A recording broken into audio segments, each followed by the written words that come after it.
I mean, thank you very You're much. balking. No, I just had one of those days where I really wanted to stay home. I had customers that were supposed to be there, and of course they didn't. So I was just like, Yeah. so I'm just. They got a new one.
The April 24th meeting of the Des Moines Park and Recreation Board will come to order, please. Rebecca, would you call the roll, please? Galloway. Here. Gill.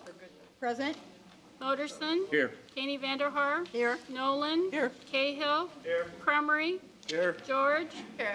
Scavo. Here. Thornton. Here. Feltner. Here. Murphy. Here. We have a quorum. And before we get started, I'd like to take a moment of personal privilege. Bob Moderson has been one of our best park board members over the years. I can't remember how long he's been on the park board, but he's moving to Decorah. So this is going to be his last meeting. So we're really sorry to see him go. And he's made so many valuable contributions. Probably the best thing that comes to mind is the McHenry Park right in his neighborhood, all the changes there that he's helped push through. So I want to wish him the best of luck, and a card is making its way around if everybody could sign it. Thanks, Joe. So thanks a million, Bob.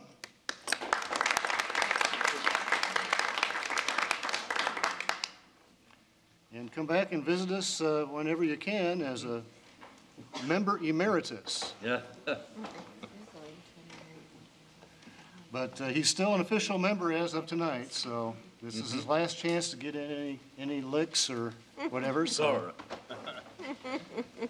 Last chance to rock the boat. Okay, with that, let's move on to the agenda. Is there a motion? Joe, I might suggest, we have a number of members from the Botanical Center Friends Group here, and they're down the way a bit on the agenda. And if you didn't mind, maybe we'd move item D up after minutes and handle their business. Would that be okay with the board? Mm-hmm. And you're certainly welcome to stay for the whole meeting. We'd love to have you, but I know that sometimes it's good to be at the top end and you can make a decision then. Okay, it looks like that's okay with everybody. Is there a motion to approve the agenda as amended, moving item D to right after the minutes? So moved. Second. Any discussion? All those in favor say aye. Aye. Opposed? The agenda as amended is approved. Next, we'll move on to the minutes of the March meeting. Is there a motion? So moved. Second. Any corrections, changes, questions, comments regarding the March minutes? Okay, all those in favor say aye. Aye. Opposed? The March meeting minutes are approved. Next, we'll move on to item D, to receive and file the Botanical Center Master Plan. Ben Page is coming up to introduce this, and really which means the board, but I just want to recognize Ben as having been the key staff that negotiated an agreement with the Botanical Center Friends of Des Moines Botanical Center, Greater Des Moines Botanical Garden Corporation. And so Ben, if you go ahead and introduce the subject. Chairman Galloway, members of the Des Moines Park and Recreation Board, Ben Page, Assistant Director. We've come a long way over the last year with the Botanical Center Corporation, and it's been a total team effort from our legal staff to Don's influence to Fred White, Tom Urban, and Stephanie Judela, who is now on board as the Executive Director of the new Botanical Center Corporation. In your board packet, your communication gives you the highlights of the significant terms of that agreement to help you recall that. But I know you're all aware of those details. The lease will commence on January 1st, 2013. That's the day after the current lease with Des Moines Waterworks expires. This group's here tonight to do one last item that they have to gain successful council approval on before they can commence their lease. That item is to present their master plan approval to all of you and eventually to the city council. They will be finding themselves on the city board circuit here over the next month. They presented to Urban Design Review earlier a week ago. They're here tonight as a receiving file with your group. They're going to go to planning and zoning early May. They'll come back as their last stop after they've gained the necessary input and approvals from or recommendations from those boards to present to you one last time. From there, they'll try to get on one of the next available council agendas, and then that will commence their major approvals they need to start their new lease. So with no further ado, I'm going to introduce Stephanie Judela, their Executive Director. She'll take you through their master plan. Thank you, Ben. Good evening. And as Ben said, with us tonight, we have our chair of our board, Tom Urban, and our vice chair, Fred Whites. We also have Mike Simonson, who's the architect of record for the project. This evening's presentation will take you through the lease of the property, just some visuals to get everyone on the same page, and then we'll look at the master plan as well.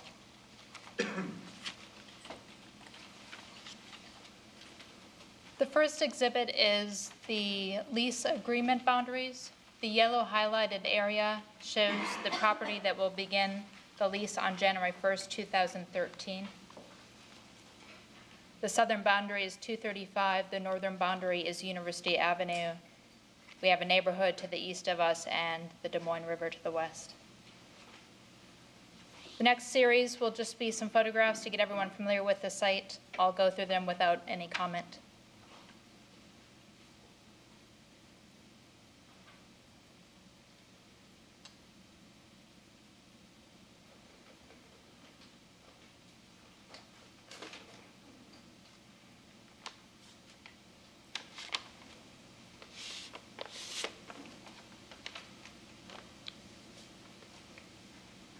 This brings us to the conclusion of what the visuals are of the existing site. And as we were at the point when we were moving towards a lease agreement with the city, we had what was called a vision plan, enough to convey an idea of there is possibility on the property. This was never intended to be the plan that we would build to. Since November, we have been spending a lot of time with city leaders and with our donors and our board membership to get to a master plan that we wanted to submit to the city and that we were excited about to move through multiple phases of the master plan and development of the site over many years. So this is where we are today after several versions of the master plan. As you can see, it's a lot more robust than the vision plan. A few highlights of the section include a water garden. Here we go. A water garden at the front entry. Still an LA feature with trees that is shortened from the vision plan. A formal event space with gardens surrounding. Developing the eastern hillside with gardens and specialty gardens throughout. This plan does show close to the final bike trail plan. We're still going through some reiterations of the bike trail to accommodate it on the site and take into account some changes that we have made since January when this plan was developed. As you move further to the north in the property, it becomes a more casual landscape with a meadow and developing the hillside into a native woodland garden. Certainly this plan is something more than what we'll accomplish with our first phase of the master plan, but we are excited indeed about it. This master plan also accommodates the flood lines and the floodway, which were not accommodated in the vision plan. This was included in your packet. There's a lot of small print there, but it does highlight where the flood line is and where we're staying out of that boundary for the master plan development and to secure the future of our investment that we're making on this land. We have not fully identified the phases of the master plan. What we're hoping for is that in first phase, once all the fundraising is complete, that we would be somewhere close to the red shaded area on the image on the screen. Future phases will be incremental and will be further north on the property.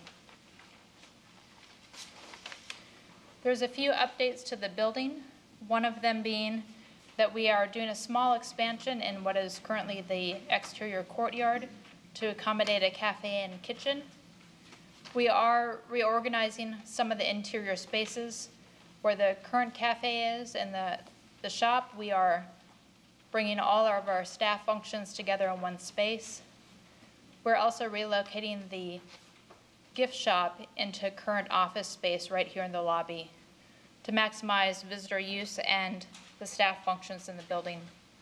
We'll be using the same entryway that we have today, which was one of the images that we shared, walking in through the central lobby. The most significant change is how people will experience and link to the outdoor gardens. They'll come in through the central dome. See if I can get my pointer up again. There it is. They'll come in through the lobby, go through the dome, and then exit through that courtyard space, which brings people over to the boardwalk of the water garden, then linking to the alley. Also noted is that we will be taking down the storage facility that is currently in the parking lot to accommodate parking that we'll lose with the closure of Robert E. Ray Drive, and there's a proposed closure of one of the greenhouses here as well. This is just a current elevation of the courtyard.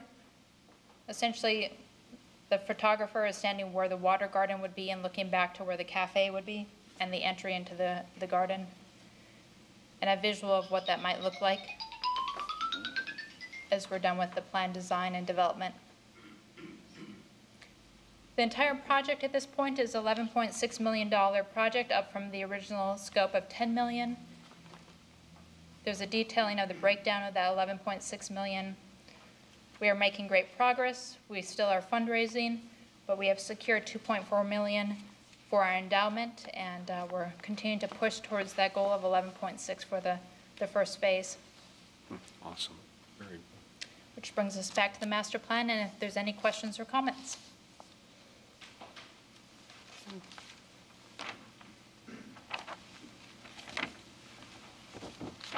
Can you point out from this map that phase one, it's included from the, is it right Phase one. toward? Phase one, here we are. We're hoping will be some, oops. Sorry about that. We have a,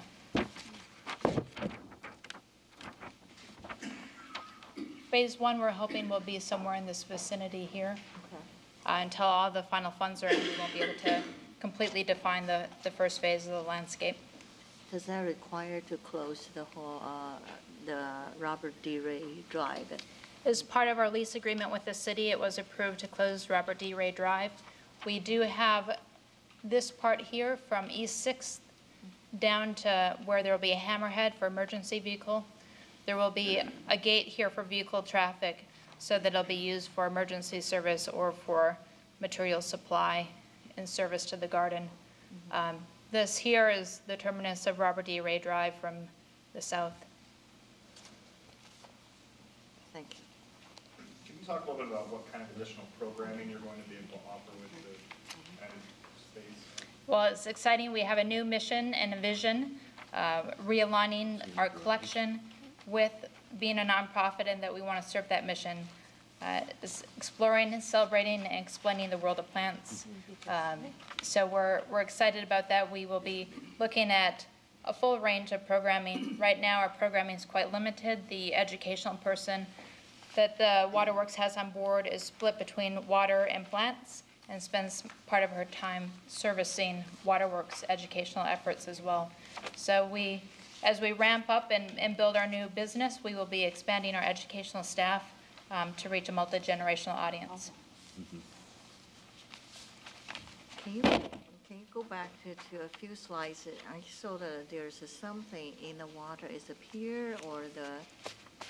Well, we can see Here, it's a boardwalk-like experience that takes you from the interior dome Go back. Connecting to the LA. Can you go back to the, I believe a few more slides, not forward, back. Further.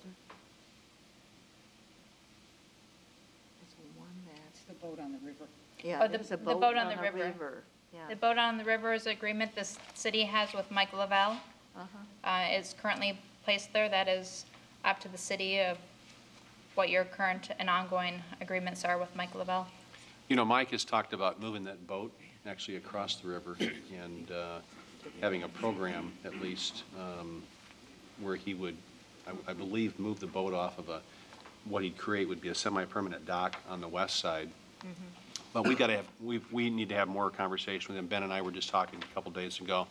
We've got to sit down with Mike and figure out, you know, what his future plan on this area is, because we certainly want the John Anderson White to continue to operate. Thank you. Dick? I, for one, would like to thank Mr. Whites and Mayor Urban. You know, once mayor, always a mayor, once a leader, always a leader. And I'm sure that the Bellins are looking down, and this is something that's been needed for a long time over there, and now it's coming to pass. And I want to thank both of you for all the work you've done and continue to do.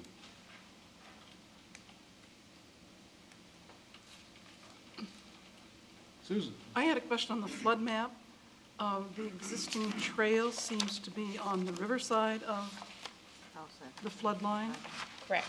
Is that going to be remain? That is part of our agreement with the city, is that you acknowledge that you're moving the bike trail into the floodplain and that we would provide alternative passage when that trail was flooded. I can highlight where that is here on the plan. If you can see, there's a little trail linkage here from the parking lot that is above the flood line, which is the red line there. The floodway line is, to be specific, and that would, as needed, during times of the flood, we would be able to link them to the LA and get them on higher ground. There are gardens in that area now. Will they be maintained, or is that? Some of the gardens will be interrupted by the relocation and the expansion of the bike trail. We're waiting for the final plans of what that would mean. And then over time, as our garden develops, more of those gardens will be integrated or changed with our master plan. Dick? The plans look real exciting to me. Just the drawback that Robert D. Ray Drive is my way to get here, but I'll have to deal with that. I'm more curious about the structure, administrative structure. We're the Parks and Rec Board, and you're the nonprofit Botanical Center that, I'm just kind of going through my own history that's rusty, that used to be part of the city, but then went to Waterworks. It was a part of the city till 2009, is that correct, Ben? I think before then, actually. Before then? Well, Before then? That's not. 2004. 4 or 5, yeah.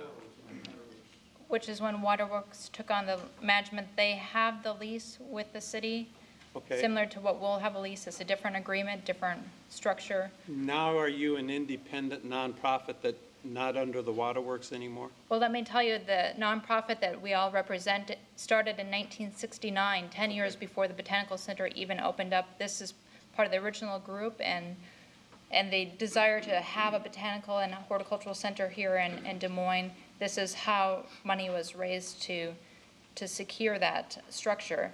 We have evolved over time. We have a new name, but it's still part of that original 501c3. That 501c3 has grown with the governing board, which Tom Urban is the chair of, and we will be operating with a 501c3 governing board. Okay. Waterworks will continue to be a partner of ours. They have agreed to support us with in-kind work over the next 10 years, and we're very excited about that and appreciate their ongoing support.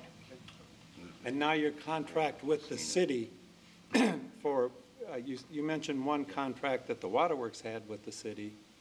That ends on December 31st, 2012. All right, and now you're the nonprofit that's contracting with the city. Correct. Okay. As of January 1st, 2013, we will have that lease enforced. Right.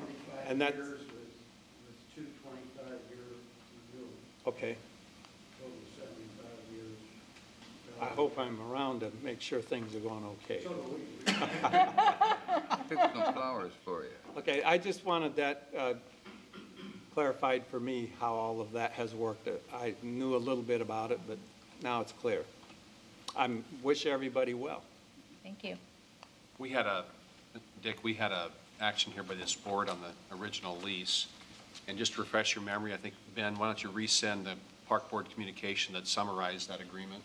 We'll do that, because that's been better than a year or so that we've talked about it, and it actually outlines some of the city's financial participation in this, but it's a lot like the zoo agreement in that the city has a little bit of financial participation, and the private sector is putting substantial capital and operating support. So it's a winner from that standpoint, but there's some history that's in there. And are you saying it's in the, okay, so in the current communication, you should be able to summarize it. Yeah, good, thank you. Other questions or comments for Stephanie? Okay, great job, Stephanie. Thank you much. Thank you. We'll be back on May 22nd, just before we go to the city council. Thank you. Is there anyone in the audience who wants to say anything? Mayor Urban, Mr. Whites, anybody else want to say anything? I would say that Ben Page, who was assigned to lead us through this and help us get over the pitfall, has been a big, really It's music to my ears. Let's hear it for Ben. Glad to hear that. Okay, is there a motion to receive and file? So moved. Second. Any further discussion or comments? Okay, all those in favor say aye. Aye. Opposed? It is received and filed. Thanks, folks. Thank you. Thanks for coming down. Thanks, Fred. Hope to see you soon. Ben, that doesn't mean you can leave. Has to go pay. Right, yeah. Okay, now we'll move back to Don's report. Okay, we've got a series of staff going to talk about things. We're going to talk about the 120th anniversary at the very end of the agenda for a reason you'll see later.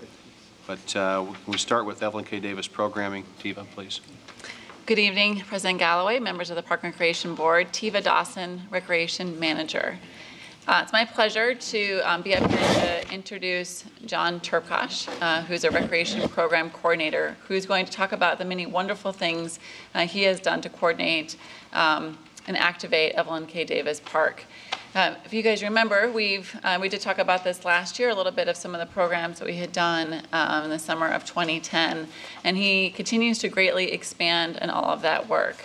For the last 5 or 6 years, we have had funding that came through private donations, kind of under the leadership of Bill Knapp, to support programming out at Davis Park. It's kind of a unique effort that we have. We don't really kind of have anything parallel to it in any other city park. And Bill Knapp had renewed that funding last year, so we will have additional 5 years of funding for not only the programming that John helps to lead, but also funding of the police security that is out there. And between the two, it has really transformed the feel of that park. And I invite any of you on any weekday evening particularly to stop down at that park, and you will see that almost every inch of it is being used for a huge variety of activities.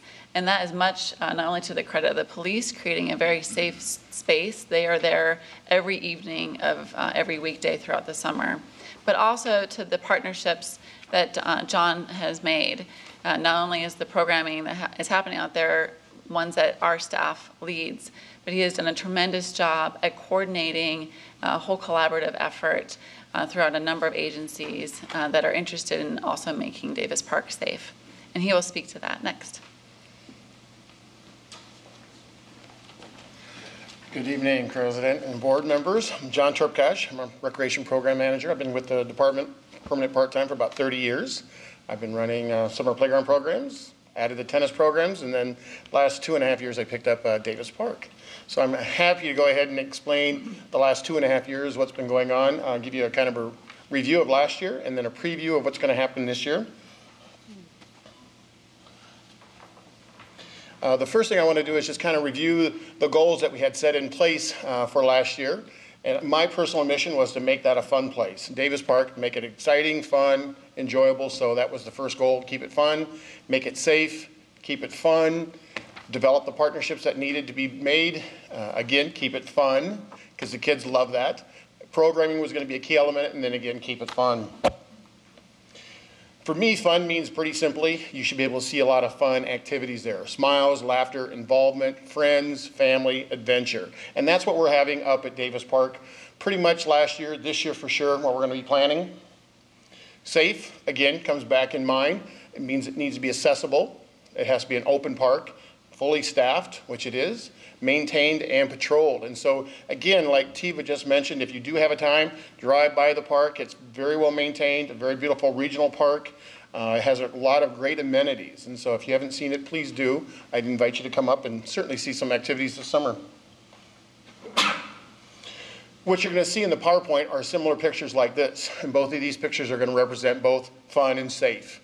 Hopefully that's what you'll be seeing as we go through. I'll just add a little bit of dialogue, and then there'll be time for questions at the end. But again, pay close attention to the pictures, because again, I think they pretty much speak for what's going on at Davis Park at this point. Before we get into the activities, I do want to talk about the partnership concept itself. This is a very unique park. It's probably the only one that we have that's considered to be a community partnership park. It's a very unique, a regional park with a lot of amenities I've already mentioned. But to go ahead and make it functional, we would have to go ahead and develop something that's a little bit out of the ordinary. And so that's what we have at Davis Park. This is the only recreational program at a park that's fully funded through grants, donations, and gifts. And so that's what makes it unique in one aspect, but certainly not the only aspect. The other aspect is for that job to be successful. It's something that our department could not do solely by itself. And so that was realized very early by myself and a number of other people. And so it was going to be critical that we got the entire neighborhood pulling together for the same mission, for the same goal, and that is to make Evelyn K. Davis Park very successful. And so 15 partners were pulled in to collaborate for the very first time for the success of the park. You can see all of their logos here. We've expanded that partnership and that coalition, because eventually they named themselves the Star Coalition. There's a lot of star elements in this presentation. If you ever come out to the park, there's a climbing apparatus that's in the shape of a star. We go ahead and have the logo designed several years ago to remember of the starfish. You can save one starfish by throwing it back in the ocean, and you do make a difference at that point. So these partners all came together with mission in mind of either supporting it, programming it, coming in, being active in it. And so again, it was very, very successful. They commented throughout the year of the success we had. What I want to do now is just cover 2011. We had 3 seasons, and I'll just briefly, really quickly go through them. We started with the spring season, which was never done before. We started that last year. It was 6 weeks, and it ran Monday through Friday. For the attendance for that spring program, it was about a little over 1,300. About 43 people attended a day at that particular site. For the summer season, we expanded immensely to 10 weeks, Monday through Friday, 11 to 7 at night. The population and attendance there picks up tremendously, again, just because of the nature of the summer. So we're close to 13,000 people that travel through that park, roughly about 236 a day. For the fall season, and we go for 7 weeks, Monday through Friday again, the attendance was very similar to the spring, about 43 people a day as well. What I want to do now is just briefly mention and highlight a few of the activities from each of those seasons, if I could, and then again, just convey a few things. But we'll start with last spring, since it was the very first spring program we ever offered there. We started about April 18th, I believe, and that was like a week ago today, so we've already opened up our spring season for this year. But that particular day was also a very special day. It was Evelyn K. Davis's birthday. It wasn't by design, it just happened on the calendar. And so we had a birthday party. That was the start of the whole entire spring season with a birthday party, and that's what you've got in front of you. You've got the coloring book that was designed in her honor. Again, pulling a lot of her accomplishments together around the park, around the neighborhood, what she's done. It wasn't solely designed for the park itself, but again, to show kids a great role model that she was. Part of her venture through life was to interact with the governor. Back then, he was Governor Branstad. He's now our new governor. And so we invited him to the party. And so he brought himself as well as the lieutenant governor. They were our special guests. So they were able to talk to the kids, help us do the presentation. We had birthday cake and all the other celebrations. And of course, the director showed up there. So it was a great opportunity to start the season with a really good experience for the kids. Another spring event we had was with our partner, Evelyn, or King School. King School wanted to do something a little bit different, reward the kids for hard work, attendance, etc. So we partnered up with them, and we had a King School celebration. And the K through third graders were able to come over to the park. We jointly held this. We had inflatables there. We had games. A lot of the teachers came over. They did arts. They did music. And so it was a great day of celebration for the K through third graders. The other kids, I don't know where they went, but they had a different celebration somewhere else. But it was a great opportunity to work with those kids and those teachers. And the last spring event I just wanted to talk about is our Safe Summer Kickoff. It was the second year for that. Again, it was designed to get the kids, the neighborhood, the parents excited about the summer showing up and that the kids will be free from school. So we had that particular day where we had a number of dignitaries. The police were able to come in, opportunities to show what kind of programs were going to go on. About 200 kids, adults showed up for that day. And so again, it was a great success. As far as summer, the activities there, again, are going to multiply just because it lends itself for the 10 weeks, Monday through Friday. So we'll start out with field trips.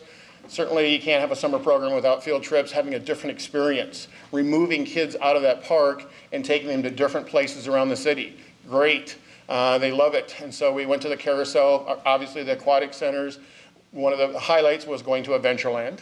It took a lot of planning to do it, but we pulled it off, and it was a great day.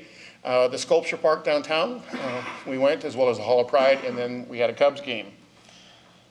Also in the summer, we do a lot of art, cultural experiences. Again, the whole point of this park is to expose, and bring in a lot of different things that they probably might not see in either their school setting, their home setting, or church setting. And so one of the things we're doing, we did bike art, which you have a sample of it today. This was one of them, and so again, kids broke up into groups with the help of an artist, and so they learned about different mediums that they could paint on, that they could use, and so that's just one illustration. ASAP was a great partner that we had, and they come out for a week and work with our kids. They work throughout the year, spring and summer and fall with those kids, either through Moulton or King School. So in the summer, they come out and work with us for a week, which is great. ASAP is just after-school arts program. And then we had things like shoe art, and that's what you had up here, little demonstrations. Again, the kids had great time working besides just on canvas, which they did get to do, but they got to do other types of things. One thing I do want to highlight is what the picture denotes.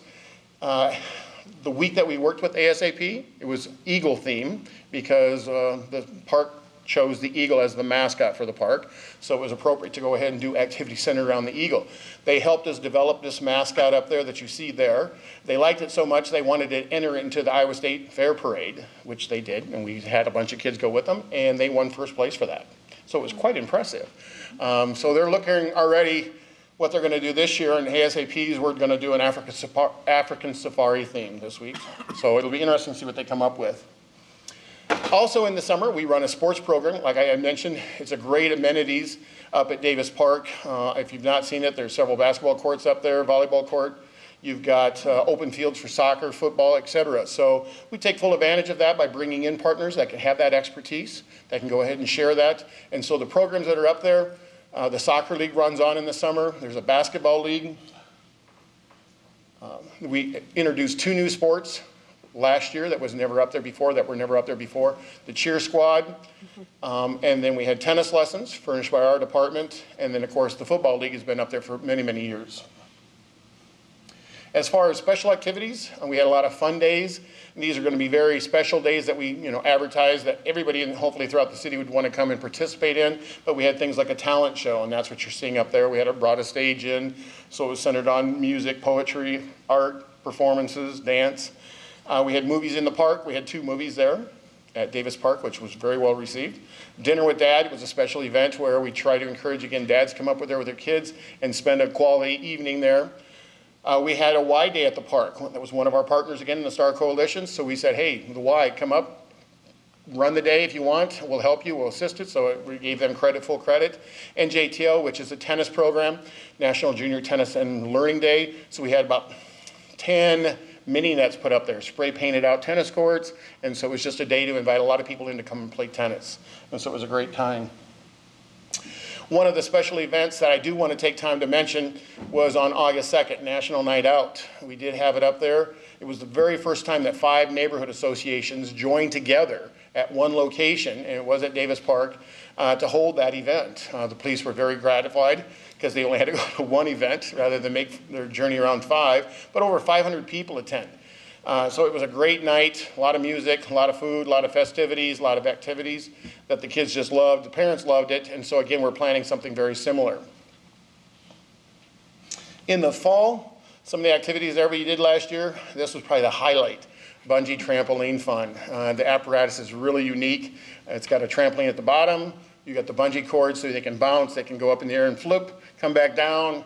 And so I've never seen so many smiles in my life. I mean, the kids have never experienced this. I've never seen anything like this. So it was great that we could bring this in, and hopefully we can do it again.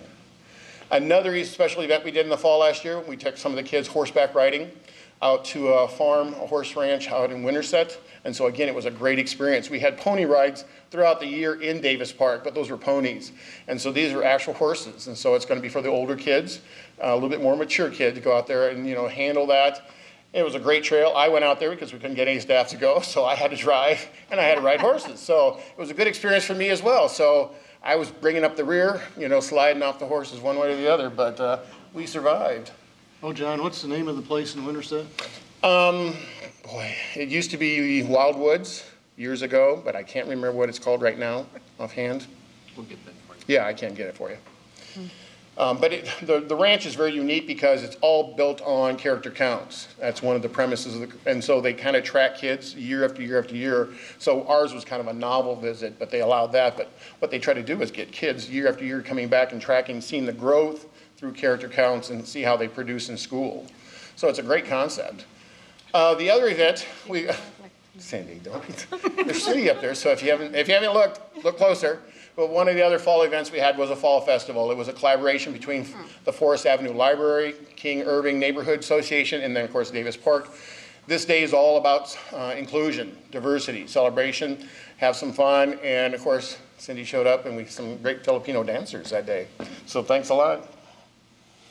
In total for last year, you can see the attendance was a little over 15,000 that we had going throughout that park facility, and the program days that we had for recreation was actually like 115. So I think that in itself speaks to the volume, I guess, of success. Hopefully the pictures you saw also address that. What I want to do now is just give you a real quick, brief preview of this year, 2012. It'll be very short. Again, we'll repeat those seasons. The spring season, is, like I said, has already started. We started last Wednesday. The weather's been phenomenal. So today was great. So it's going to go 6 weeks, Monday through Friday. Again, it's great for the kids coming out of King's School to come right over and have a great experience. The summer season will be 10 weeks again, Monday through Friday. The one change here, we'll add an extra hour into the evening. We'll be going from 11 o'clock to 8 o'clock at night. And so again, it'll be a great opportunity for us to go ahead and serve later into the evening, which a lot of people are asking for. The fall season will again run 7 weeks, and there you'll have those dates, Monday through Friday. Some of the changes, I'm just going to highlight 2 additions that we're going to make at the park for this season. One would be with the park's sports program. We are adding 2 new offerings. One will be baseball. It'll be brought to us by the Fellowship of Christian Athletes. They're going to do a program there in May and June, which will hopefully be starting next month here. And we'll reactivate that baseball diamond up there. Matter of fact, today they were cleaning it, getting it ready for the season next month. The other thing, we're partnering again with PAL, the Police Activities League, and they'll be providing the boxing lessons that we're going to be going ahead and offering to some of the kids there as well. So that's one addition. The other addition I want to address, there was some concern about activities for that middle school age child, 12 to 15-year-old age. Again, helping them out, giving them some direction per se.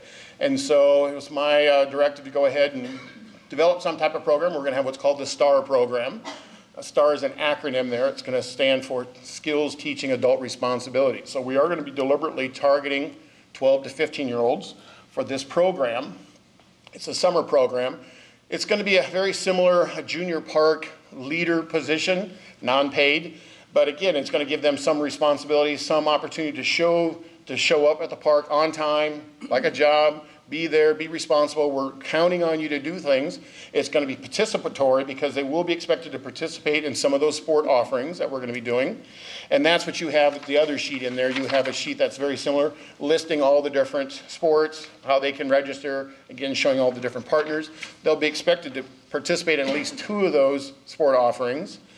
There's going to give you some mentoring that goes with it about making good decisions, accepting body images, and what you should be doing as an individual, as a small person, a young person, whatever it might possibly be. So we'll be collaborating with different groups like the Young Women's Resource Center. They'll be offering those classes to the girls.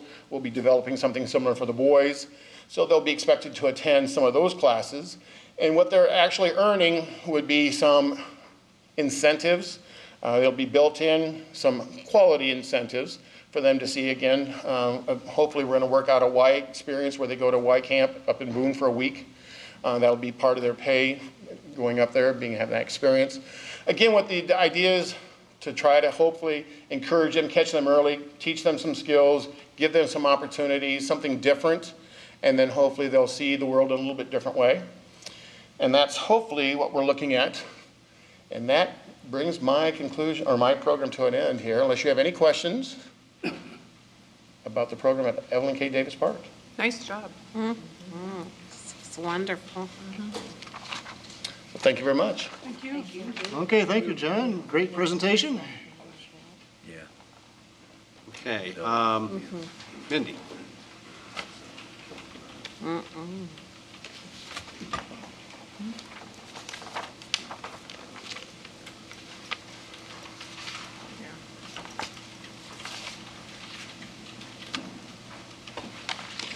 Chairman Galloway, members of the Park and Recreation Board, I'm Mindy Moore, Park Planner 2, and I'm just going to give you a brief update on the Sprite Spark Parks program. This program is a multi-year initiative from Sprite and Coca-Cola Company to build and restore active outdoor spaces throughout the country, and we are benefiting from this program at 2 parks this year, both Evelyn K. Davis Park and Cheatham Park. Evelyn K. Davis Park has 2.5 basketball courts, and these 2 here, as you can see, are developing some cracks and some fading.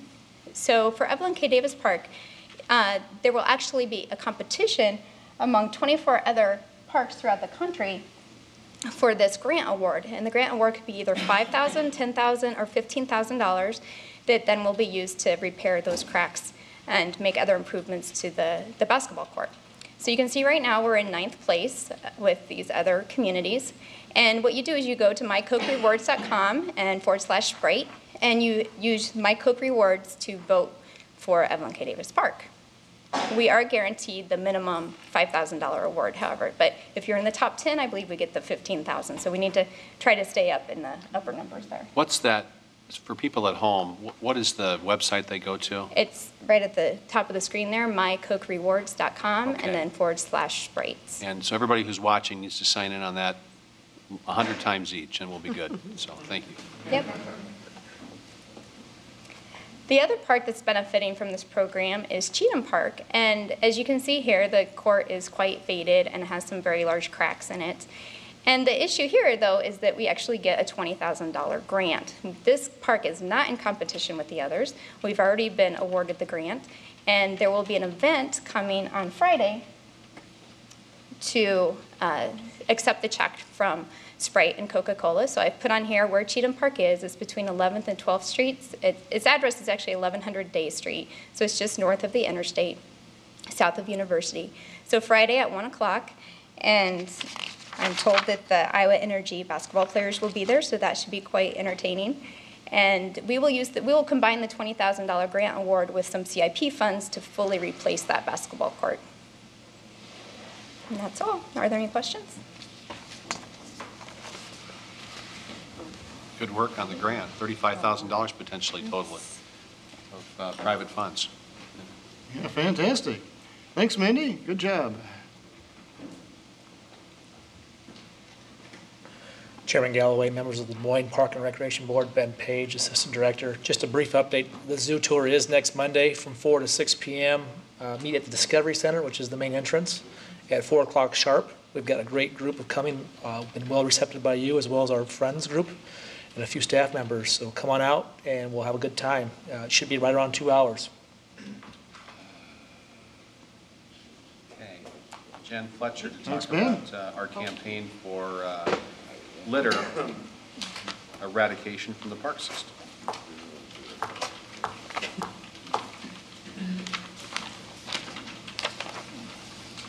Chairman Galloway, members of the Park Board, Jennifer Fletcher, Marketing Supervisor for Des Moines Park and Recreation. And as Dawn mentioned, I am here to talk to you about litter.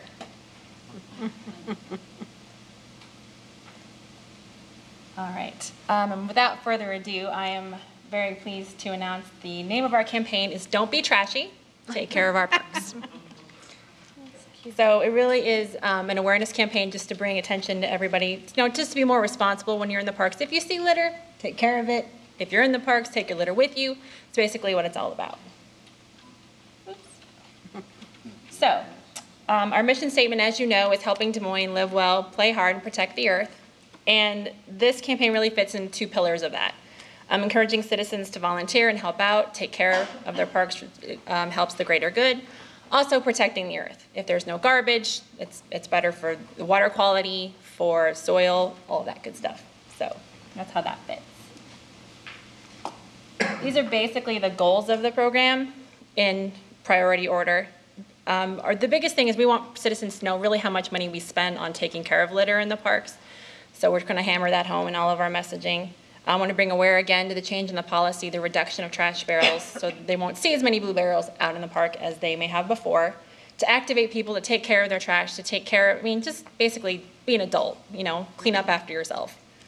Also, we want to help supplement the work of our park staff, and last but not least, solicit volunteer involvement. If we do all of the other things right, we won't have to use as many volunteers, but that is going to be up there in case we have to reach out to our volunteer network. This is basically the positioning statement for the whole campaign. As we mentioned, the expense that we incur to pick up litter. And so in 2011, our department spent over $200,000 to manage the litter in the park system and our open space. Due to budget reductions, we have pulled nearly half of those movable blue barrels that everybody's so familiar with out of the park system. And what we really want is for Des Moines residents and park users to be mindful of litter by carrying out their trash and disposing of it properly. I think I should clarify, Jen and I were kind of going back on some emails here. If you're talking about this in context of 2011, it was really about $300,000. The $200,000 is the number we're at today after we made the reduction of $85,000. So we're at about $215,000 in FY13, but actually in 2011 it was $300,000. So these are basically the audiences that we'll be talking to. Residents of Des Moines. We'll be doing a kind of a push out through our neighborhood associations, the active user groups such as the rowing club, disc golf, things like that. Park patrons is designated separately because they may be covered in the residents in Des Moines, but as you know, lots of people come in from out of town, so that's kind of why we designated that separately. And then our own internal park and recreation staff, just to make sure that we're all singing from the same songbook. Here's some of the strategies that we're going to be entailing. I have a whole list of things, but this is just the highlights of kind of some different communication channels that we're going to be using. YouTube, neighborhood associations, as I mentioned before, Facebook, Twitter, signage at facilities, and we'll go heavy on the PR as well. This is how we'll measure the success of the campaign. One of the big things we get is phone calls. If we can reduce phone calls through that, obviously media coverage, social media, web traffic, we can measure that through reports. Our own departmental survey, and then basically just the overall customer experience. The less litter they see, the better our parks look. Oh, I just wanted to, I'm sorry, you probably wanted to wait to ask questions. We were going kind of fast, was that, did you have any, like, I hate to sound old, but newspapers or radio at all? That's part of the public relations part of it. If Okay. We haven't really budgeted for any paid advertising. Now, if we could get a sponsor who wants to pay for it, that would be fantastic. But yeah, that's definitely something we would target. Because I just don't want it all to be social network. No, because we know not everybody. People don't. Exactly. You know, there's a large majority of our constituents who aren't on social media. Yes, ma'am. No. Any school contacts? That's part of the ginormous grid I have here, okay. so that I didn't hand out. You might pass that around. Okay.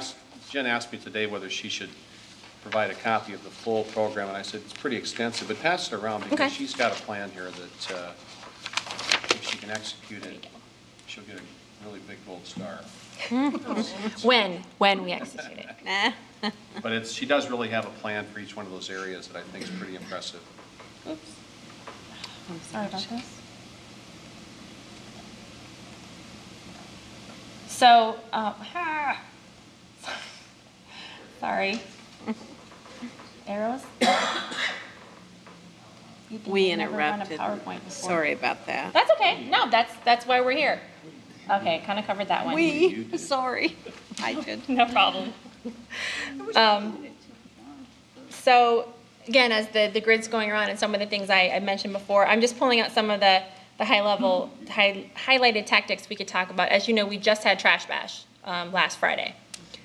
And what we want to do is activate those people now while they're thinking about litter in the parks after they've just cleaned up 200 trailer tires from a creek. So they're already in that mindset of why the parks need to be cleaned up. So what we're going to do is kind of use them as champions for the cause, so to speak, you know, arm them with PowerPoint presentations that they can take back to their civic groups, to their organizations and things like that to help us, you know, spread the word. One of the things we want to do is make sure that we mention this on the people, when people rent shelters and stuff from us, they're right there, you know, making sure just to reinforce that message. One of the tactics we had mentioned on the grid was coming up with little PSAs and little video messages. When we have people sitting in the park watching the movies, they're a captive audience, so we want to make sure that we reinforce that while they're there. And then the omnipresent stickers on the barrels, just while they're there hammering it home one more time. Again, wanted to call out something that had come up before, this adopt the barrel idea. I did contact the Santa Fe Public Works Department. I know that had come up. You had mentioned that. They didn't have any record of an adopt a barrel issue, but they have a whole Keep America or Keep Santa Fe Beautiful campaign. So, oh, maybe that's part of it then. Yeah, that's what I'm guessing. Because I called the coordinator a couple times on the voicemails, but I did speak with someone in the Public Works Department, and they said, I don't know what that is. So we are trying to do some due diligence about that and make sure that that's integrated. But this is one of the things I wanted to call out is. Great, thank you. Other cities that we looked at and did some comparative research were Evanston, Illinois, Portland, Oregon. There was a Herman Neighborhood Association in Los Angeles, Lewiston, Maine, and Minneapolis, Minnesota. And one of the models that we decided to use for our future Adopt a Barrel program was in Minneapolis. And Rebecca, could I get this to be on?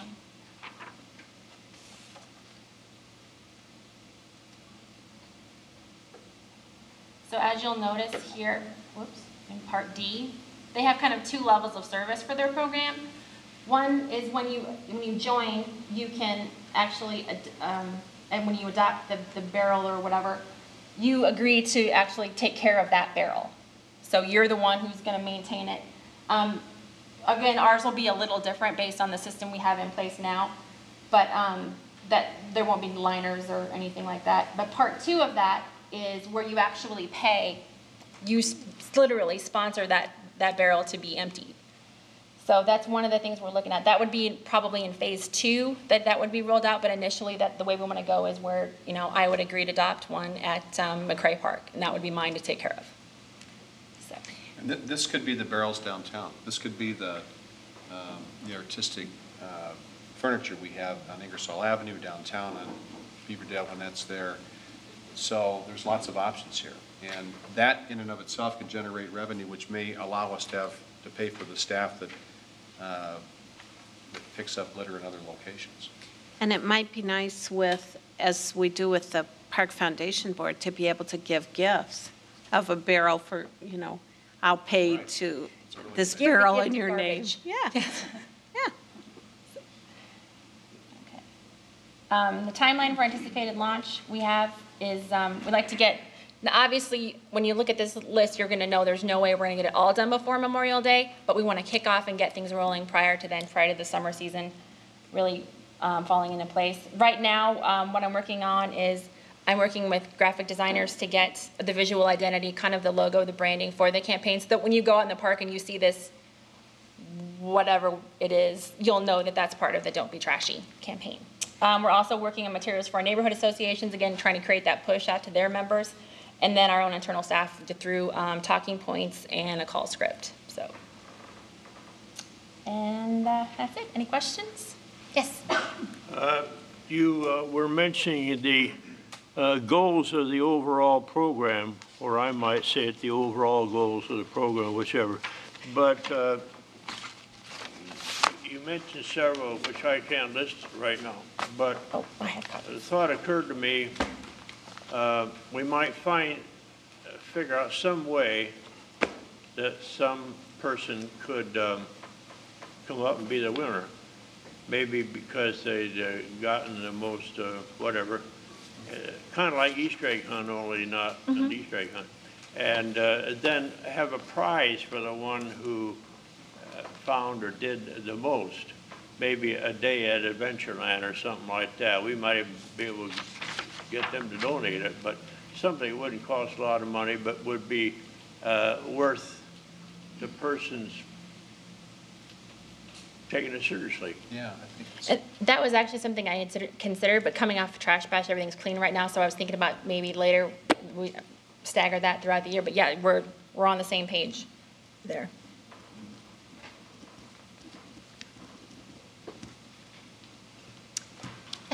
I noticed on some of the waterworks vehicles the other day that there was a 1-8800 number that says no litter. And it's a number to call if you spot litter. And there were a couple other trucks around the city, and I didn't catch what organization That's they a were with. Keep Iowa Beautiful program Are we that Jerry Schneff administers, and I think Jerry would be an excellent point of contact for you. I hadn't thought about that with you, but yeah, I'm familiar with that no litter 1-800, which I think then generates a letter that's sent to that person that's throwing the litter out, out I know the with the car. smoking pipe campaign, it worked very well. Yeah. Well, I've actually been in touch with IT. What I'd hoped to have was a number like 23 trash or 23 muck or whatever. But they can't get me that custom extension. So we are looking for a specific number for the campaign so that people can call in and say, hey, the barrel at McHenry's full or something like that. So we can really track those calls specifically to the campaign. Yes. You mentioned, and I read here, that activate people to carry out the trash. Where would they take it to? Home. Yeah. Home. Home. It's interesting, as we've taken some of these barrels out, we've heightened the interest in it. We'll get a call once in a while from somebody that says, I want to put my barrel back because I walk my dog, and I pick up the dog litter, which we're glad they do, and I want to put it in the barrel. And you have to say, well, if you walk the dog, you're probably not far from home. How about taking it home?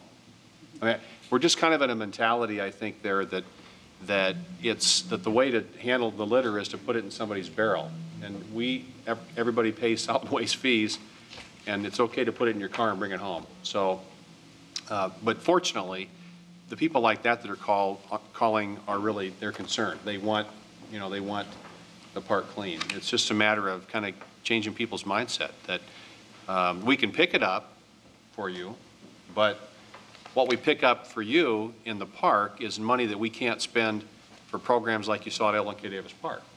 So where do you want the money spent?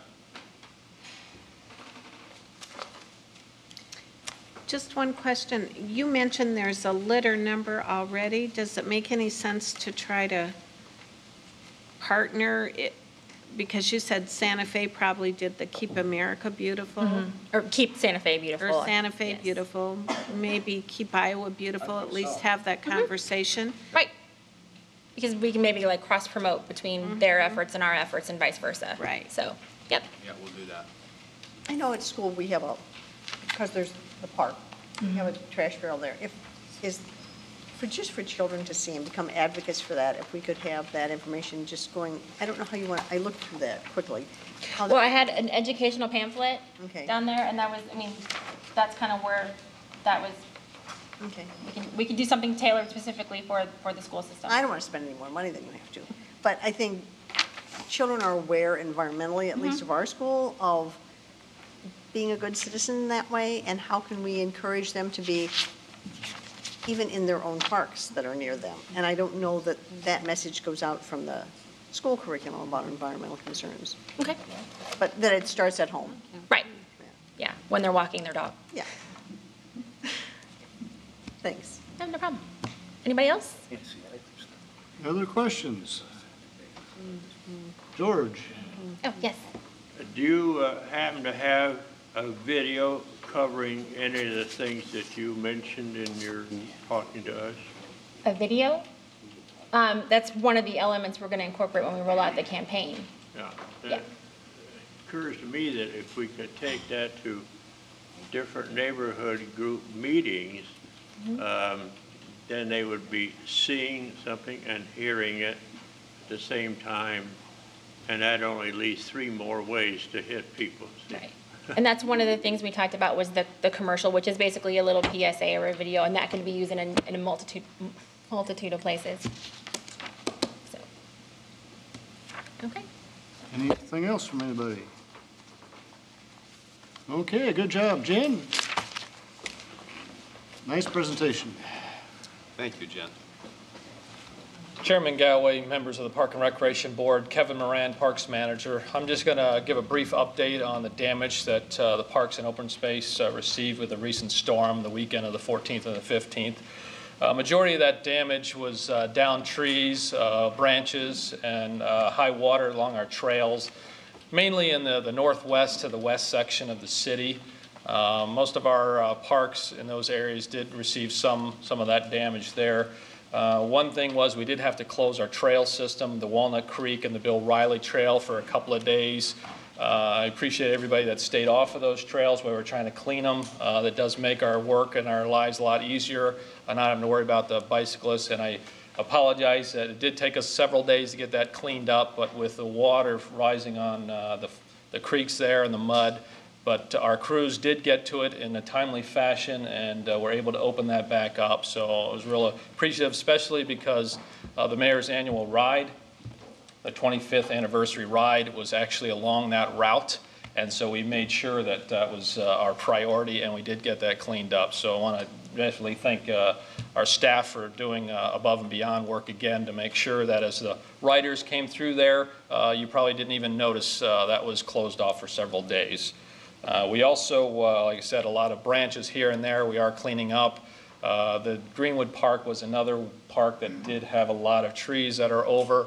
We are slowly cleaning up for the majority of our parks. They are clear and free of this debris. We're going to try to finish up the rest of them here in the next couple of weeks. With Greenwood Park, obviously some of those large trees are going to take some time to get out of there. So, any questions in regards to storm damage? I don't know the answer to this, but I was over at Nolan Plaza today, and it's empty now, so all the trees, obviously, they were taken down and taken away.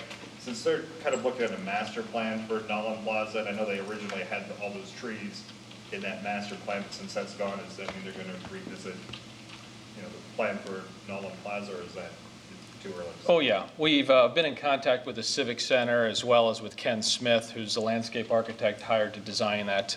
They have been in contact and are aware of what happened there, and are going to review their plans to see if it does need to be changed or incorporate that. I did get an email with Laura Sweet from the Civic Center today asking when their development plans might take place, because that's going to kind of come into play what we do with that space now. They're hoping in maybe a year or so they can get that started and under construction. So again, it's still kind of preliminary numbers and year and time frame, but that's what we're hoping.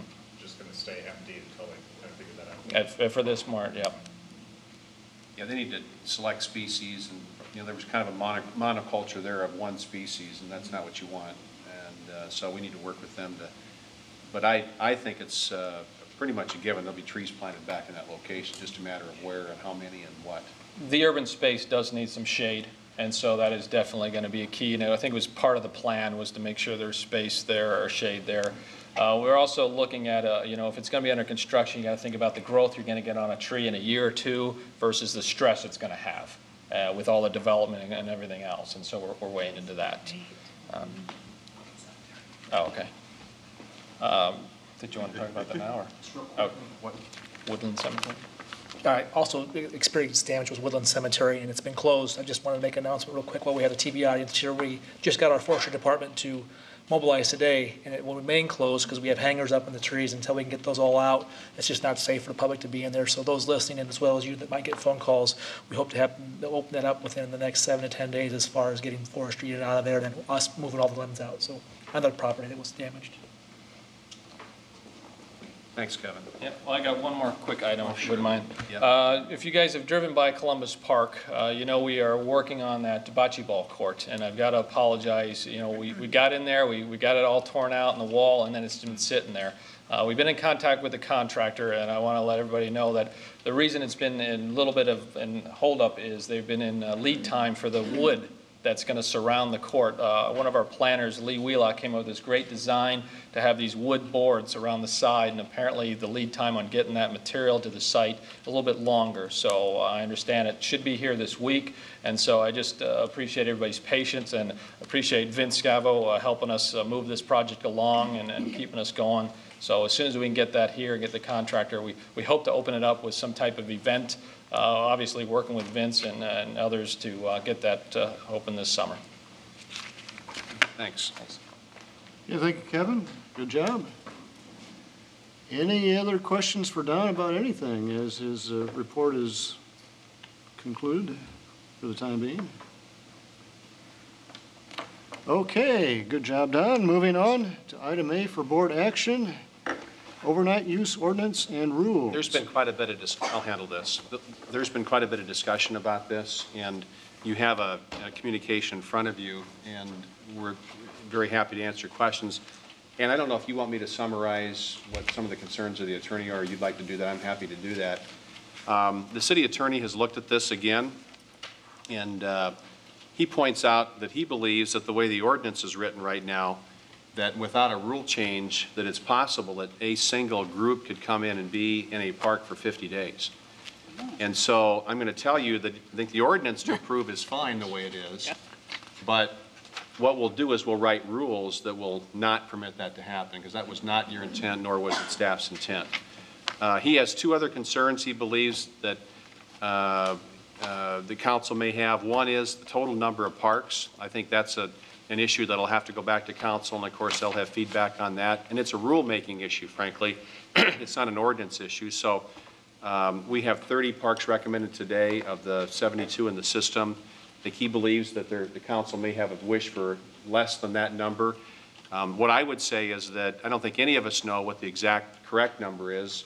We go through a year of this and evaluate it, and you know, it may be more or less in the future as we move ahead. The third item that he mentioned was the parking, that was the camping along a trail.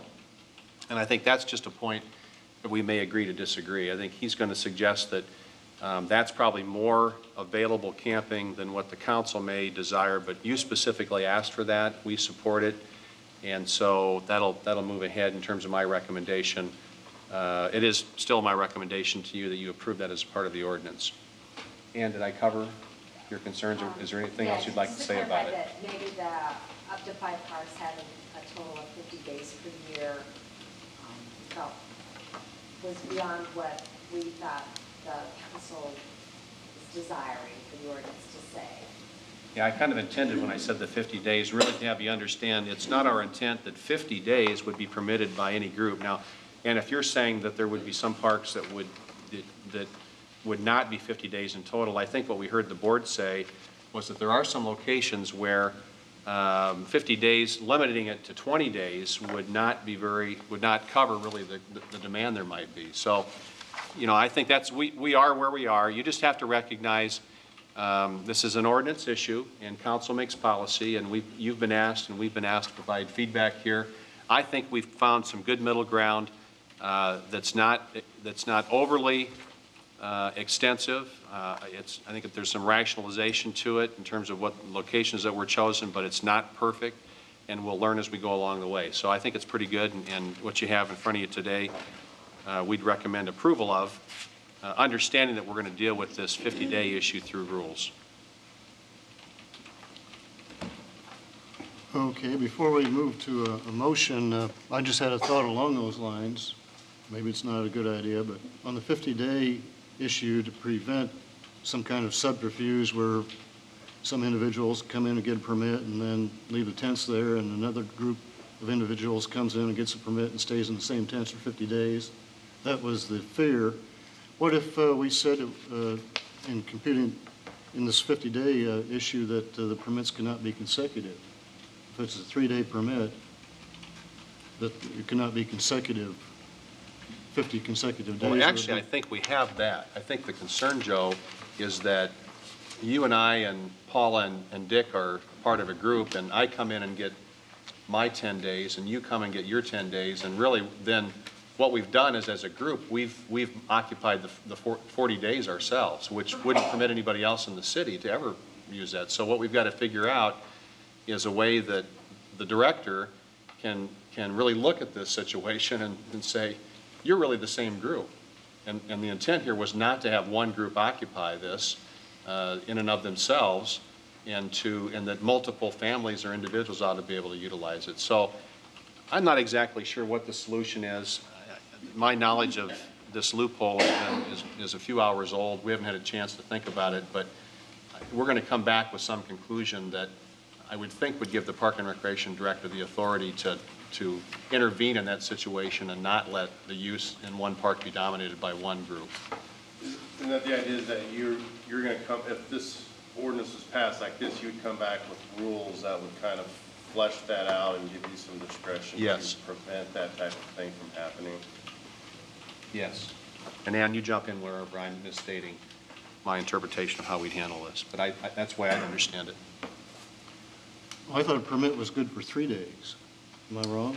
It is. It varies 3 days per person. per person. Unless special permission is given by the city. So if we just said 10 it, days total for most parks per year. if we just said in this 50-day scenario that you couldn't have consecutive 3-day permits, well, that's just a thought I'm throwing out there. But. I think that's true, but I think that's covered in here. I think you can. I don't think there's a limitation that they Can't be consecutive. Well, then Joe's point is correct. We should limit that. But beyond that, what I was suggesting is that, Joe, you may have a party of 6 or 8 people with you. We say, for instance, the tent can be an 8-person tent. So if all 8 of you in your group come and get a 3-day permit from the Parks Department, now you've taken 24 of the 50 days available with one group. And I'm saying is I don't think that was your intent. It certainly wasn't mine. No. That we'd have that, that dominated by one group and not open to multiple groups. I don't think we have a perfect answer as to how to manage that right now. And I'm not going to suggest that we change an ordinance at the table without, some further consideration. One option you have is just to defer it a month and let us go back and try to deal with it in the ordinance.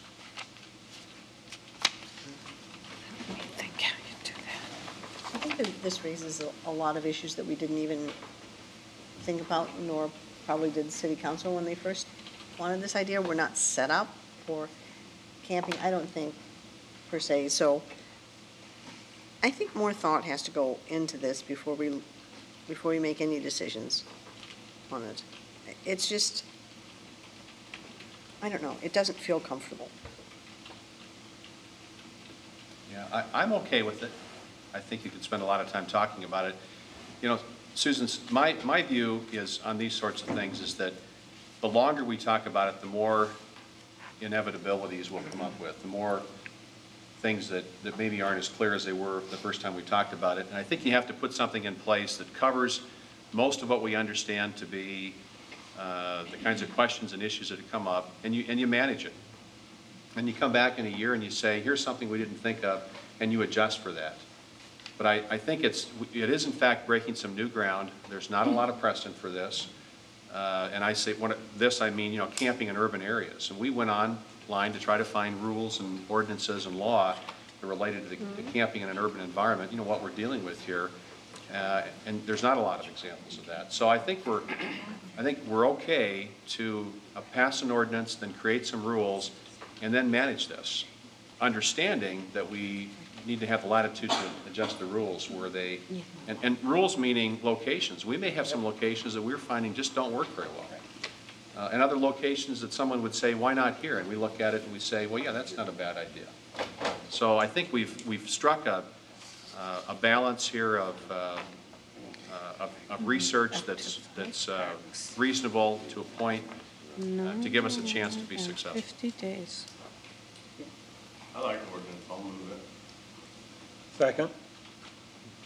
And I'd just like to point out, we've had 5 meetings before this meeting on this subject. First, we had an executive committee meeting that Rick Clark came to and Chris Coleman. We invited everybody. We said camping would be discussed, and it was discussed. Then we had an ad hoc committee meeting. Everybody was invited to. It was Carol and myself who were the only ones who came. But then we had received and filed last month at the board meeting, discussed it. Then we discussed it at the last executive committee meeting, and a lot of people were there in addition to just the executive committee members. Suzette Jensen, Paula was there. Oh, Dick's on executive. And then we had another ad hoc committee meeting last Thursday after the budget meeting. So there's been 5 meetings already we've spent on this. So personally, I'm not planning to go to any more meetings. I think we ought to. Good to hear. Would you mind, I mean, you'll be informing us as to what rules are promulgated, right? They'll come back to you. Yeah, and would have an opportunity at that time to. Absolutely. It seems like a phrase could be put in there that would Yeah, say I that, think so. you know, that members from a group could not string out the bookings or something like that. I think what you could do is if you agree with that general direction, we could give that to legal, and legal could work on that before it goes to council. Right, Ann? Or an ordinance amendment, or? An ordinance change of what they have in front of them today that clearly excludes this idea of a group having 50 days of consecutive use. Easily, but it's just not easy, right? I think Joe's idea about Right. either by rule or by ordinance saying that the 2-day period is not consecutive, and it always has to be a 24-hour break, or whatever reasonable time period is, would be easy to enforce and to articulate. We did struggle with being able to articulate and enforce the idea that members of a group could come in. And, I mean, how do you prove that they're in the same group? But We if can that's talk the about direction that. I that think you gotta you have can. in the ordinance and the rules, then yes, Yeah. we'll do our best to articulate that in ordinance. Does this go back to the city manager then, or to Parks Director? Always goes to the city manager ultimately. Susan, I'll construct what I believe to be the board's action, and Ann may, on behalf of the city attorney, adjust the ordinance, but ultimately, Mr. Clark will make a recommendation to the city council as to what my recommendation is and what yours is, and it's ultimately his. And if his is different than what yours was, he'll report that. If his is different than mine, I'll support him. So that's the way it works. Yeah, I would just have to say that I agree with Joe. We've talked about this a lot, and I think Tiva and Ann have done a good job of taking the feedback they got and kind of putting it into here. But the bottom line is what you said, Don. This is new territory, and we'll see how it goes. And a year from now, we may be back saying, boy, that was the dumbest idea ever. Why did we ever tell anybody they could park in or camp in our parks? Or we may say, geez, people love this. Let's open up more space. But we aren't going to know until we do it. So. At our meeting the other night, didn't we discuss that we would like more than, not a year away, but more immediate response? Yes, I think. So something's really going The staff told me around. they committed to some sort of a routine set of reports on my agenda that would cover that, yes. I think that's exactly right. Okay. Okay, we have a motion and a second. Any further comments? Questions from anybody? Does everybody know what we're voting on? Am I safe in saying that the motion and the second encompasses what Don said about tweaking the rules? I think we're comfortable with rules, yeah. that, yes. Everybody's okay with that? So that's what we're voting on. Okay, well, last call for any comments or questions, then we'll vote. We're ready to vote? Okay, Rebecca, would you call the roll, please? Galloway. Yes. Gelb. Yes. Ogle. Yes. Moderson. Yes. Haney Vanderhaar. No. Nolan. Yes. Cahill. Yes. Crumry. Yes. George. Yes. Scavo. Yes. Thornton. Yes. Feltner. Yes. Murphy. Yes. Chen. Yes. It is approved. Next, we'll move on to item B for board action, the aquatic and wading pool session schedule. Again, an item you've had in front of you before. We're happy to answer questions, but it hasn't changed since last month. Is there a motion? So moved. Is this on the swimming thing? Mm-hmm. Now, when do we propose to We're close? waiting for a second first, and then, Second. Oh, okay. I'm sorry. Okay, discussion. Go ahead, Dick. We're going to propose to close what date?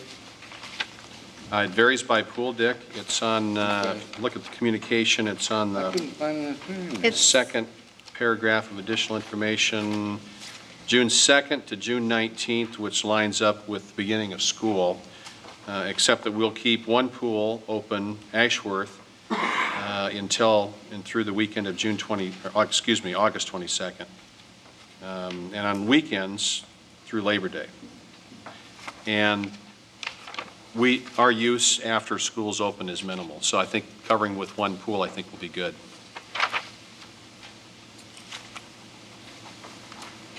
Other comments or questions?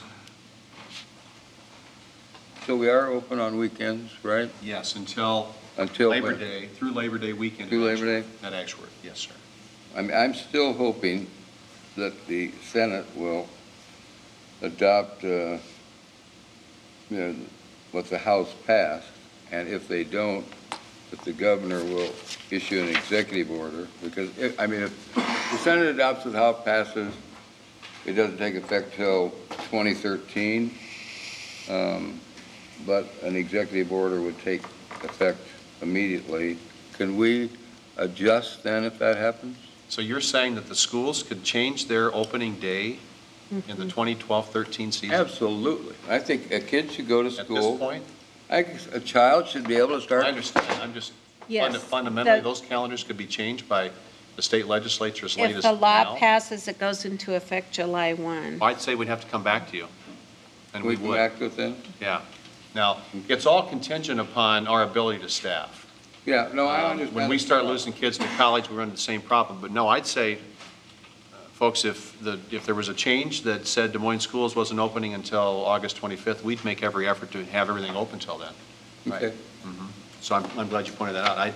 I'm just surprised that they would be able to adjust that quickly. Well, let me explain that to you a little Yeah. bit. First of all, I would say, have you forgotten you were a child once? And senators come up to me and I talk to them and they say, we're for local, no, Murphy will get mad at me, but that's okay, I love him. But we're for local control. And I tell them local control is for hog lots, not my grandchildren. And they are forgetting, we need uniformity in the state. They are forgetting, one, that we have all kinds of county fairs.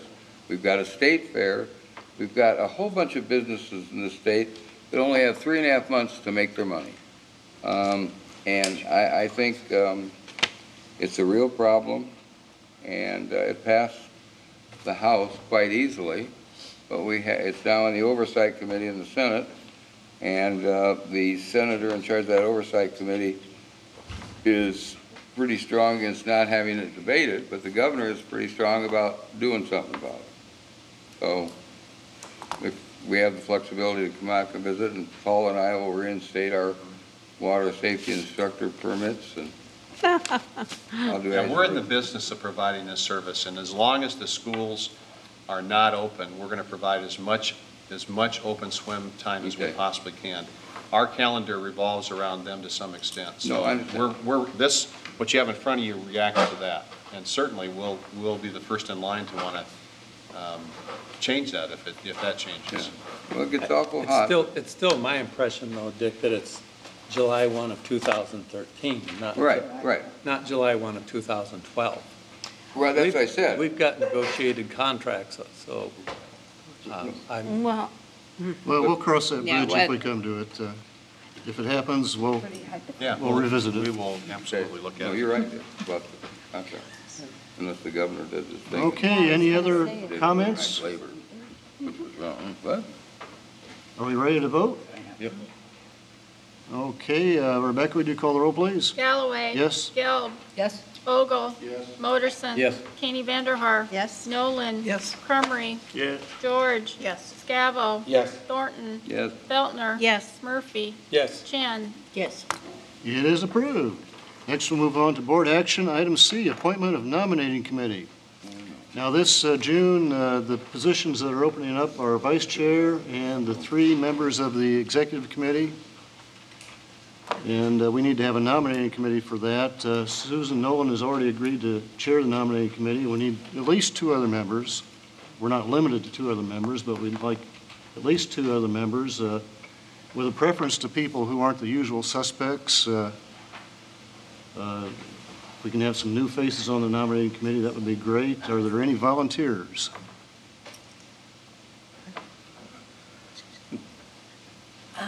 I nominate Suzette. I guess you can't do that when they're not here, huh? Please. I'm kidding. Just a joke. Don't look at you. I did this drill once. Did John Cahill say that he would be part of that committee? He said if he was needed and nobody else, he would be, so we can draft him. But first of all, ask for people who volunteer who are actually here. Is there anybody? It's like the deaf sign for volunteer.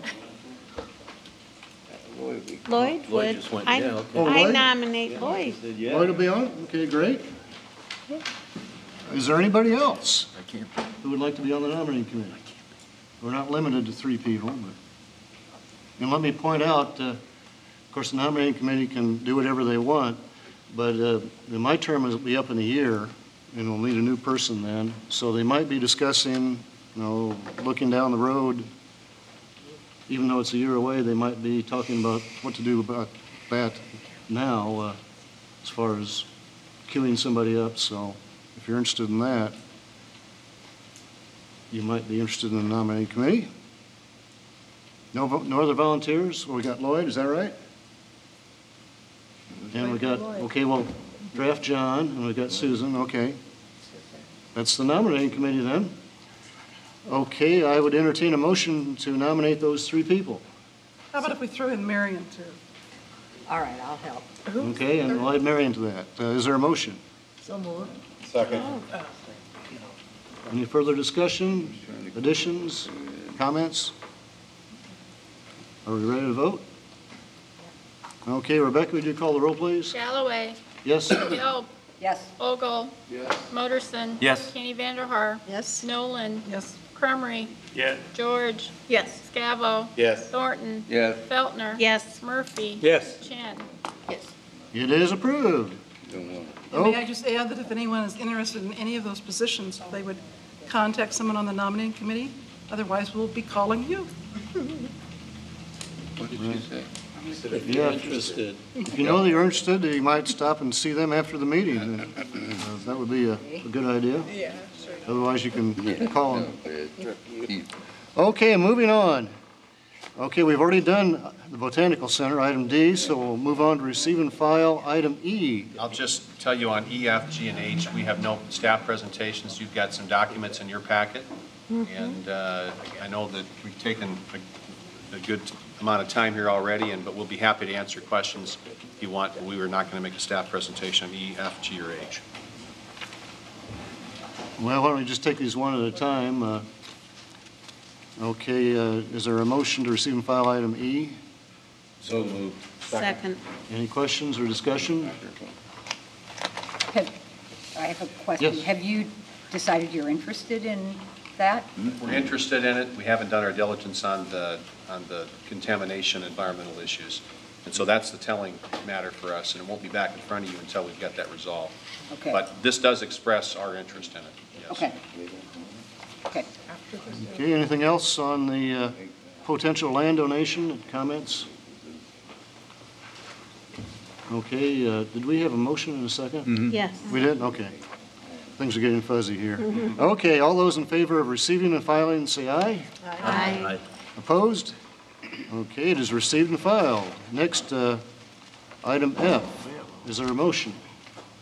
So moved. Second. Any comments, questions about? I would just point out, if you have any concern whatsoever about the event that's listed here in May, please let us know as soon as you can, because there's a group that's counting on your approval in May for them to put into action a project around Memorial Day weekend. So I don't know that there'd be any reason that you would, but I just want to point that out. This will be back in front of you in May for approval. Any comments? Paula? Just that I think it's wonderful that to have all this activity and call attention to it. Thank you, Miriam. Okay, anything else? Okay, all those in favor of receiving and filing, say aye. Aye. Opposed? It is received and filed. Now, item G, the Northwest Soccer Club letter. Is there a motion? Motion. Second. Comments, questions? This has been a long time coming there. I guess I hope that it's a good situation. Is it, like, it's an area that was where the ball field was? Yes. It doesn't include the Birdland where it goes, the old Riverview Park area? No. It's not that? No, it's there where the baseball field was, and all you're doing today is receiving this. We've got a staff, how to design and master plan, and it would be back in front of you for that kind of action in the future. But we wanted you to be aware of that they'd made this request, which we have some general support for, I would tell you. I wonder how many fields could be fit in there? Oh, I think it's between 4 and 6. Oh, We did a small layout, and there's smaller size fields for youth play. But yeah, it's certainly something that seems to make some sense. Mm-hmm. Anything else on this? All those in favor of receiving and filing, say aye. Aye. Opposed? It is received and filed. Now we'll move on to item H, the annual golf report. Is there a motion to receive and file? So moved. Second. Any questions, discussion, comments? Maybe it's missing all that. Okay, all those in favor of receiving and filing, say aye. Aye. Opposed? It is received and filed. And then we have left for the end an item from Don's report. Did you know? Yeah, Richard, we're not going to do the PowerPoint. What you're going to do is give us 30 seconds of why this is an important day in history and why this is at the end. All right. Well, we are very excited to be here tonight because April 18th, 2012 was the 120th anniversary since the first park board met here in the city of Des Moines. And that act, conformed with General Assembly, formed the ability for us to have parks. At that time, we had 2 acres of parks. Within 2 years of that time, we had over 600 acres of parks, of which that legacy is Greenwood, Waveland Park, where the golf course is, Grandview Park, and Union Park, and many more soon followed after. So tonight, we just want to celebrate 120 years of the park board with some cake, and looking forward to another 120 years. Oh, that was nice. Thanks, Richard, for knowing this, first of all, and pointing it out to us. And I think he would also tell you, he mentioned to me that we're getting ready maybe for 125th anniversary. So we're going to put a committee together that would work on the, is that Sesquicentennial, 125? Oh, my God. We looked it up, but it's something. There we go. Do you mind if we have, when you guys adjourn, if we can have a photo What's with the cake? So, and then we'll serve you the cake. Okay. Oh, that Don, was- is it, what's 120, our board or the city Park parks? board. Yep. Park and Recreation Was that Board. an elected position at that time? Yes, I remember. it was. Because they felt that historically, that the land was so significant that you needed to not have it appointed but an elected. Yes, yep. Okay, thank you, Richard. Before we adjourn, is there anything else from anybody about questions, comments? Should I bring that up? Currently, I'm serving as a member, I mean, on behalf of this board, on Des Moines, City of Des Moines Youth Advisory Board, and my term will end June 1st this year. And I have no intention to continue to serve on that board. So we needed to have one rep from this board to serve on that. They usually meet the second Tuesday of each month at 3:30. Okay, well, people will think about that if they're interested. Anything else from anybody? Bob, do you have any last words for us? Words of wisdom? It's just been a lot of fun, and I guess I've learned that government moves slow or very slow, and there's one other thing, but I can't remember now. It was equally as exciting. Thank you, Bob. We appreciate your friendship and your counsel and advice. You've been a park customer, which has really been great to have you on the board. You're one of the pioneers of the trail system in Des Moines, something you should be really proud of. It's his 120th celebration. Right. That's right. We'll let you blow out the candles, Bob. Yeah, hey, that's a good idea. Okay, thank you, Bob. Does anybody have any juice in their Anything phone? else from anybody before we adjourn? Is there a motion to adjourn? I don't have mine. Second. I don't have any, Roll call any vote. juice. Yep. Take a picture of it.